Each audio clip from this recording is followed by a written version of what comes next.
আয়োজক হিসেবে কাতার এমন কিছু নজির স্থাপন করেছে যা আগে কখনো দেখা যায়নি। প্রথম আরব দেশ, কাতার ছিল মধ্যপ্রাচ্য এবং আরব বিশ্বের প্রথম দেশ যারা ফিফা বিশ্বকাপ আয়োজন করেছে। কম্প্যাক্ট বিশ্বকাপ, স্টেডিয়ামগুলোর দূরত্ব এত কম ছিল যে ফুটবল প্রেমীরা একদিনে একাধিক ম্যাচ দেখার সুযোগ পেয়েছেন, যা বিশ্বকাপের ইতিহাসে বিরল।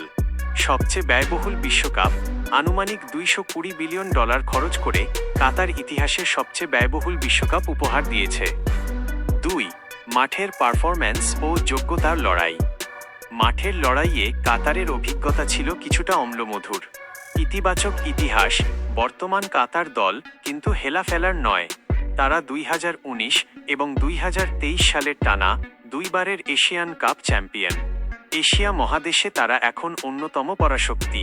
নেতিবাচক ইতিহাস, 2022 বিশ্বকাপ স্বাগতিক হিসেবে কাতার প্রথম ম্যাচে হেরে ইতিহাস গড়েছিল ইকুয়েডরের বিপক্ষে 0-2। এছাড়া প্রথম স্বাগতিক দেশ হিসেবে গ্রুপ পর্বের 3টি ম্যাচেই তারা হেরেছিল, যা মাঠের পারফরম্যান্সে একটি অনাকাঙ্ক্ষিত রেকর্ড।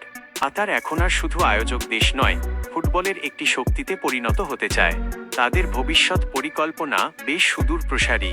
একাডেমি ও প্রশিক্ষণ, তাদের অ্যাসপায়ার একাডেমি থেকে বিশ্বমানের খেলোয়াড় উঠে আসছে। পরবর্তী বিশ্বকাপ 2026, কাতার এখন আর আয়োজক কোটার দিকে তাকিয়ে নেই। এশিয়ান চ্যাম্পিয়ন হিসেবে তারা 2026 বিশ্বকাপে নিজেদের যোগ্যতায় জায়গা করে নিতে এবং আগেরবারের ব্যর্থতা ঘুচিয়ে দিতে বদ্ধপরিকর। আয়োজক হিসেবে কাতার ইতিমধ্যেই ইতিহাসের পাতায় নিজেদের নাম স্বর্ণাক্ষরে লিখেছে। তবে বিশ্বমঞ্চে যোগ্যতার বিচারে বড় দলগুলোকে হারিয়ে ইতিহাস গড়তে হলে তাদের আরও কিছুটা পথ পাড়ি দিতে হবে।